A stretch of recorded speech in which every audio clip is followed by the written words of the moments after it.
शङ्करांश Bhoom शङ्करार्यपीठसद्गुरुन् शुद्धसत्त्वभासुरान् सुवर्त्मनीतभूसुरान् सर्वभूतसौख्यदान् क्षमाकरान् यतीश्वरान्. We are starting now. Shri Gurubhyo Namaha. Sadashiva Samarambham Shankaracharya Madhyamam Asmadacharya Paryantam Vande Guru Paramparam. Shri Guru Charanadvandvam Vandeham Matita Dussahadvandvam Krantigrahopashantim Vasitamat Pamsumayam Yasya Vasitamathanute. So we have now covered the 22nd sloka last time. That sloka was Sati Sakala Drishya Badhe Na Kimapyasti iti Lokasiddham Chete Yan Na Kimapi iti Siddham Brahma Tadeveti Vedataha Siddham. So when all the objects of the world are negated as mithya, then we will end up in a situation that there is nothing. We will end up in a situation of nothingness. That is the doubt. For that, the clarification given is, it's not so that what is spoken of in the world or by an uninformed person that it is nothingness, it is actually Brahman. That is stated by that doubt is now settled by the Veda that nothingness is nothing but Brahman alone. So Brahman alone was appearing as the world of objects, and when all of that is negated, what remains over is Brahman alone. So that is the teaching of the 22nd sloka. Now moving on to the 23rd sloka, we have a avatarika, that is an introduction to the sloka. Panchakosha vivekena tat sakshitaya atma pratak pratipaditaha.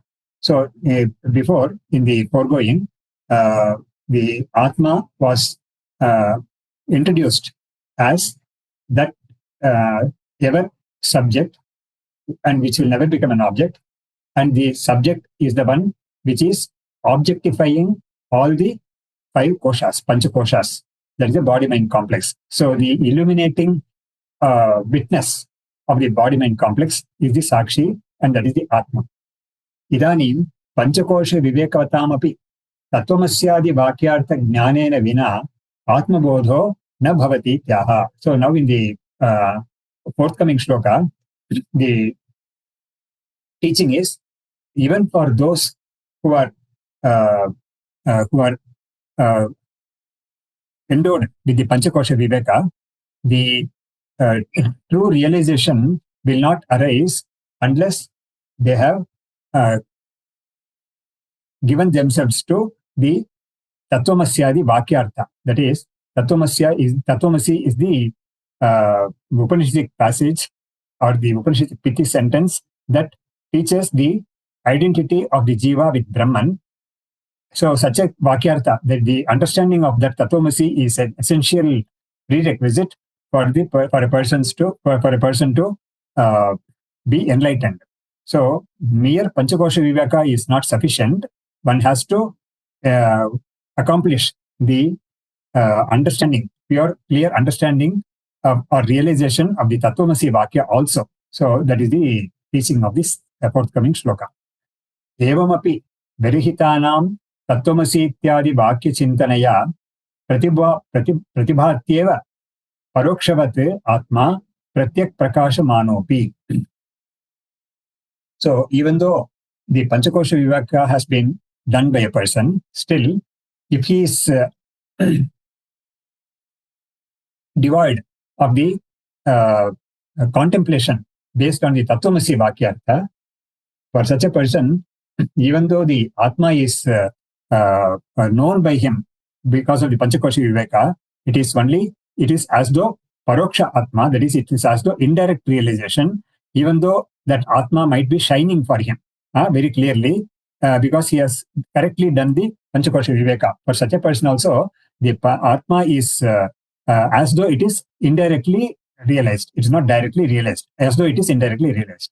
So that is the idea. So here the message is that the Vedantic enlightenment or the Vedantic Aparoksha Jnanam is definitely or essentially the Tattvamasi Vakyartha Jnanam. It is not simply the Tvampadartha Viveka. So the Tvampadartha Viveka is this that is attained by the Panchakosha Viveka, but then the Tatpadartha Viveka also has to happen, and the Aikyam also has to be clearly known. So that is the idea here, conveyed here. Otherwise, what happens is, even in the other darshanas, like Sankhya, Yoga, and all that, even they have to definitely separate themselves from the Panchakoshas. Only then they can be stated to be enlightened in their schools. But then there, the concept of this Brahman is not there for them. So in their schools, there can be many Aparoksha Jnanis, and all of them will be separate Atmas, even in the case of in the state of liberation. So in the state of liberation also, there will be many liberated Atmas. But then they will be free from naturally the Prakriti Sambandha. But yet, the idea of, and for them in their schools, Ishvara is also forever different from this realized Atma, and the world is also different from the Atma and Ishvara. So that is the kind of Dvaita. That's why those schools are called Dvaita schools.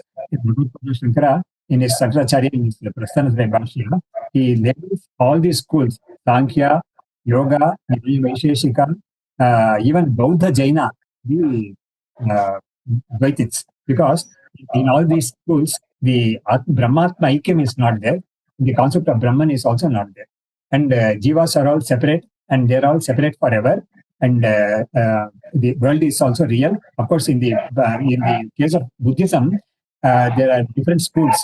4 schools are there: Sautrantika, Vaibhashika, Yogachara, and Madhyamika. There, the first 2 schools admit of a real world. But then in the Yogachara, there is Kshanika Vijnanavada. They deny the real world outside. But then for them, the Atman is momentary consciousness, whereas Shunyavada denies even that. But in any case, all these schools have been labeled as Dvaitins by Shankaracharya. So now in the commentary for this sloka, evam panchakosha vicharam yuktanamapi tattvamasyaadi vakya chintaya vicharena virahitanam vakya vichar shunyanam eshaha प्रत्यक्षोपि आत्मा परोक्षवत् प्रतिभाति एवं पंचकोश विचार युक्तानापि. So for those who are endowed with the panchakosha viveka, tattvamasyaadi vakya chintaya vicharena virahitana, for those who are bereft of this tattvamasyaadi vakya chinta, that is vakyartha contemplation, which involves tatpada, tvampada, and the aikyam and all that. If this exercise is not undergone by them, for them the Atma will remain paroksha only, and that enlightenment will not happen to them. So pratyakshopi Atma parokshavatte pratibhati. Even though the Atma has been discerned from the Panchakoshas, still it is as though it is indirect only, because the finitude of that Atma, which has been separated from the Panchakoshas, continues. The idea that this Panchakosha Vilakshana Atma is associated with this body is that cannot be removed unless the all-pervading Brahman idea also is brought in, and the Aikyam also taught. So and taught and realized. So this person will remain to be a Paroksha Jnani only, that too of the Paroksha Atma Tvam Padartha Atma. Then samyak bhati kritaha. It is training for him endowed with a finite. Pratyak prakashamanati sarvatra sarvada bhatmanati vikyartha vichara bhava na bhati kritaha. So even though it is realized to be his innermost self, he has not known that the Panchakoshas are different from him, still that idea also is continuous with him very well, but still Vakyartha, Tattvamasi Vakyartha Vichara is not unenlightened. He will continue to be, unenlightened. That is the Tasmad Vakyartha Vichara, Vakya Vichara Kartavyah. So the message is that one has to undertake the Vakyartha Vichara, Tattvamasi Vakya Vichara by default. Tasmat Padartha Shodhana Purvaka Vakyasya Chintayan Artham Daishika Daya Prabhavat Aparokshayati Kanena Cha Atmanam. Tasmat Yataha. Tasmat means Yataha. So the shloka means therefore, because therefore means it follows from the previous shloka that one has to undertake the Padartha Vichara. Padartha Shodhana Purva Vakyasya. So Padartha Shodhana means there are three words in that Tat, Tvam and Asi. So the meaning of all the three have to be analyzed and understood in the correct way, in the way that Shastra and the Acharya teach them. Then Shodhana Purvaka Vakyasya Chintayan Artham. The meaning of these three words have to be very clearly understood and they have to be contemplated for long. Daishika Padaya Prabhavat. Then by the attainment or the by the grace of the Acharya, Aparokshayati Kshanena Cha Atmanam. In a trice, the person will be able to realize his soul self as the infinite Atma or the infinite Brahman. In the commentary, the Acharya says, Tasmat Yataha Vakya Vicharena Vijnana Vina Atma Jnanam Na Sambhavati.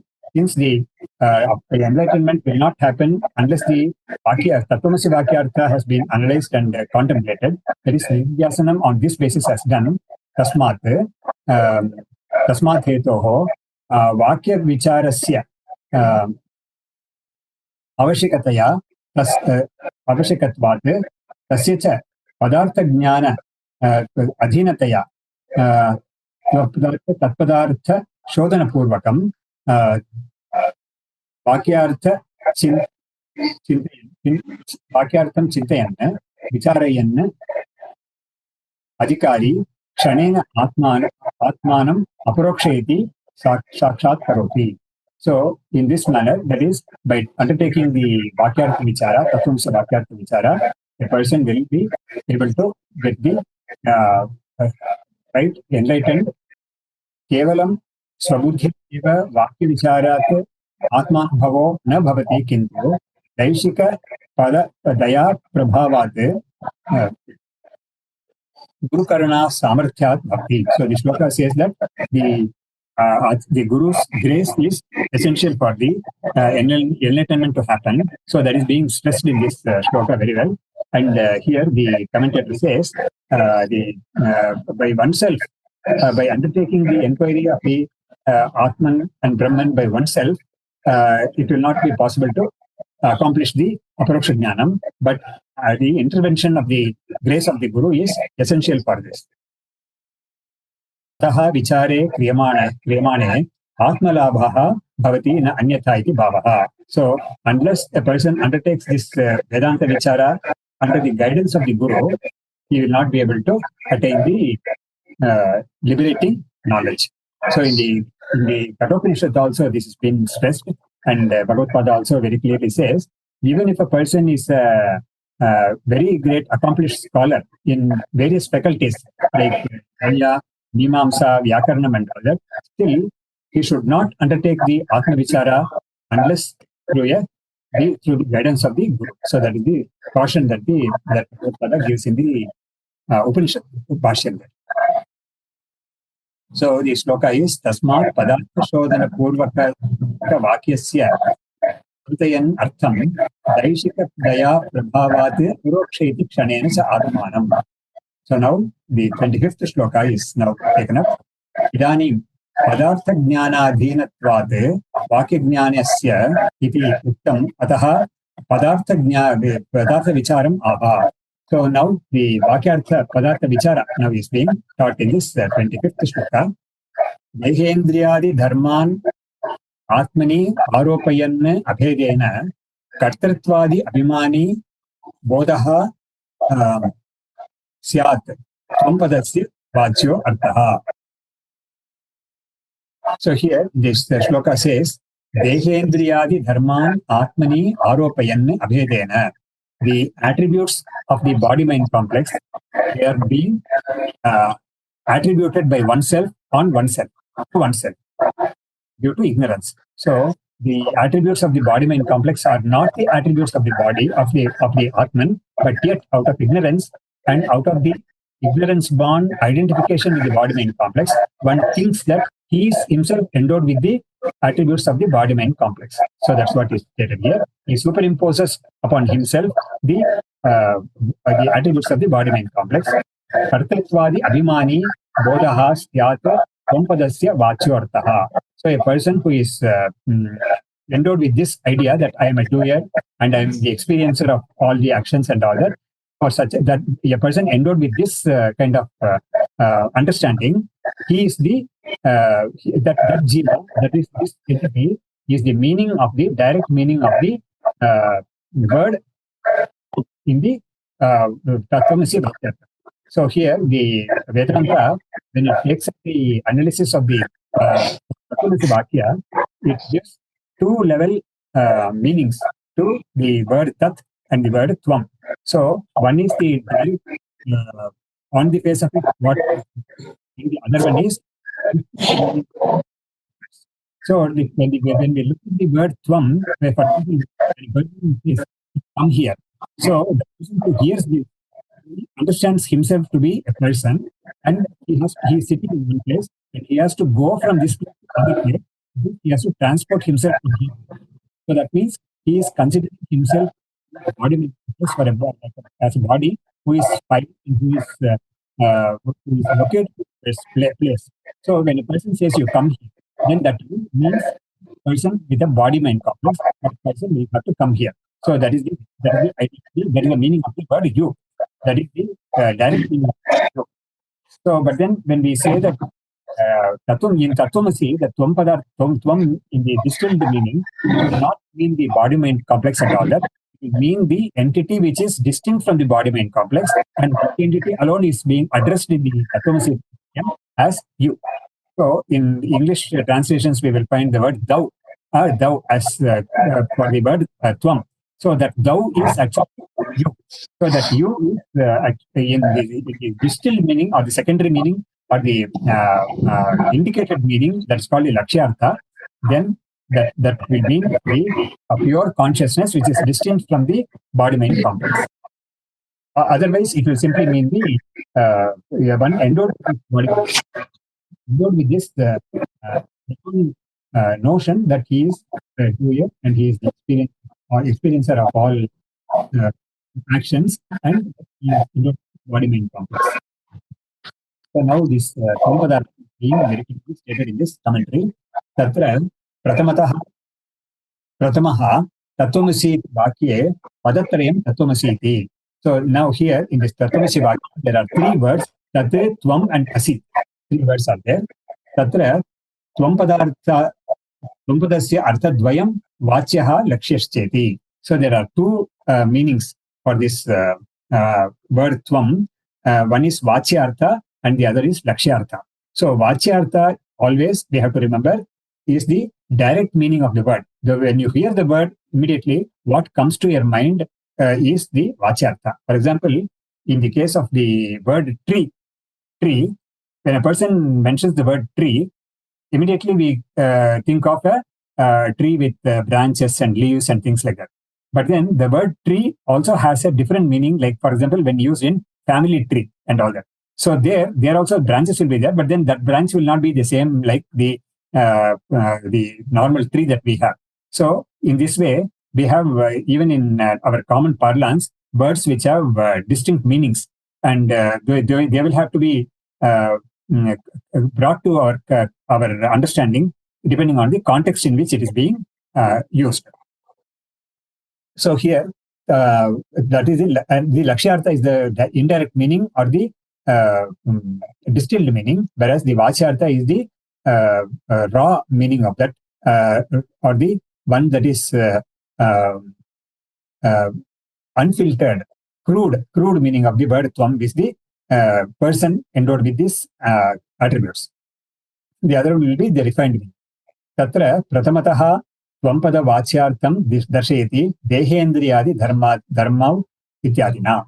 So here in the now the vachyartha, that is the direct meaning or the crude meaning of the word tvam is being stated. Dehendriyadi dharman sthulatva krishatva desha dharman kanatva badhiratmadin iti indriya dharman atmani kshetragne aropayan abhedena tadatmyena adhyasanna stu vishohamiti akarena deha dharmaropaha anoham badiroham ityakarena indriya dharmaropaha evam aropapurvakam कर्तृत्वादि अभिमानी यो बोधः विज्ञानकोशाध्यारोप पूर्वकं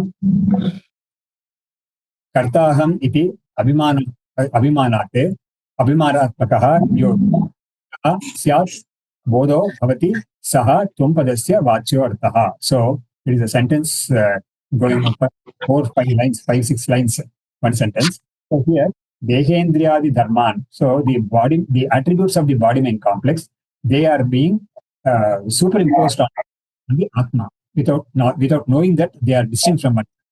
So for this, no one has to teach anyone. So untaught a person takes on the takes himself to be someone endowed with the attributes, endowed with the idea of doer, enjoyer, and all. I think someone will have to. So here, and now he is now explaining what are the attributes of the body, what are the attributes of the sense organs, and all that. So here, Dehendriyadi Dharman, Sthulatva, Krishatva. So Sthulatvam is being stout or fat. Krishatva is being lean, thin, lean. So the Sthulatva and Krishatva, they belong to the body. So Deha Dharman. Then he is giving the example for some of the sense organs, some of the attributes of the sense organs. For example, Kanatva. Kanatva is the defect of the eye. So the eye defect, that is, he is not able to see. One eye defect is there. The other eye is okay. So they make a distinction between Andhatva and Kanatva. Andhatva, I have heard, is the impairment of both the eyes, and Kanatva is the impairment of one eye only. So Kanatva, Badhiratva. Badhiratva is deafness. Badhiratvadim, Indriya Dharman. So these are the attributes of the sense organs. So the attributes need not be always defective. Like, for example, here in the example they have given blindness and deafness. But then a person can also say that I am very sharp. My hearing is very sharp. My eyesight is very clear or sharp or accurate. So these are also actually the attributes of that organ only, that sense organ only. But then we take them to be our own attributes. That way we add aham. That's why he also in this demonstration also he is doing the same thing. Indriya Dharman Atmani Kshetragne Aropayanna. So Atma is the Kshetragna. Kshetragna is the one who is the pure consciousness, the Atma that illumines the body-mind complex. So that's the word Kshetragna is derived from the 13th chapter of the Gita. Kshetragnam chapi mam vidhi sarva kshetreshu bharata. But before that, idam shariram kaunteya kshetramit abhidiyate etadyo vekti tam praduhu kshetragne iti tadvidaha. So the first shloka in that 13th chapter, it starts like this.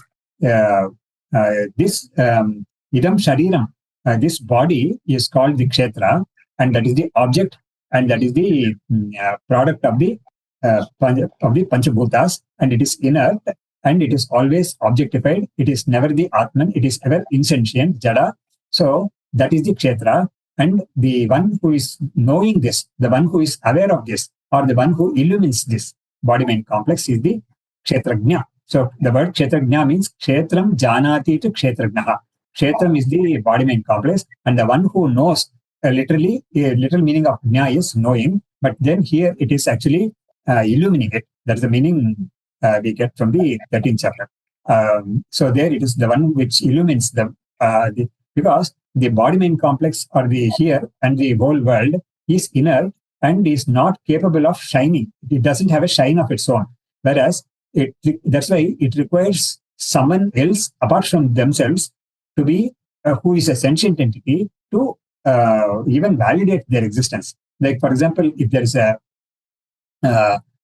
if there is a piece of some eatable or a piece of meat somewhere, a bird has to see it and validate it.